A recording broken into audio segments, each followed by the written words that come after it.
We think really it's going to be tourism and any air travel, which is going to be bearing the brunt of any adjustment.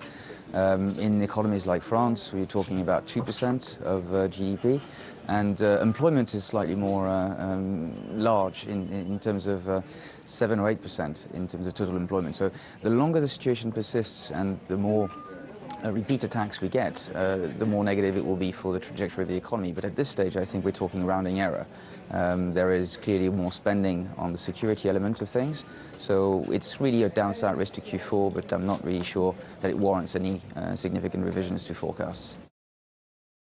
You obviously could, and we're right back at the day's lows. They're reassessing what's going on. There are reports that it's not just the Turkey situation, that Ukraine is starting to build up again, reports that they are shutting off the electricity to the Crimea, and that Russia, therefore, is cutting off natural gas to the Ukraine. So we have geopolitics on several fronts, and we want to find out what is the fate of the pilot.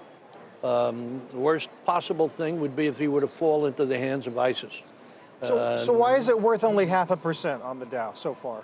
Because it's an unfolding story. People can't figure out exactly what's going to build into it. The story for this year has been about uncertainty. It's been uncertainty around the Fed, around China, and geopolitical risk.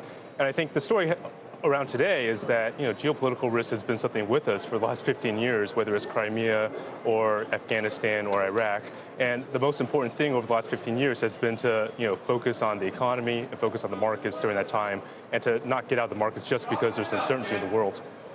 Yeah, I guess that depends as to whether the geopolitical risk or the event becomes so big that it changes a lot of your underlying assumptions. It's a statement of the obvious. You can't price in what hasn't actually happened. And that's where we are, so we say along. That's right. So that's where the range of outcomes becomes very wide. We saw the same thing in China in August when it was unclear what the trajectory was going to be. But you look at the U.S. GDP numbers today; they were quite good. The labor market reports. We anticipate a decent report coming out end of Friday next week, and that's really what should drive the U.S. market.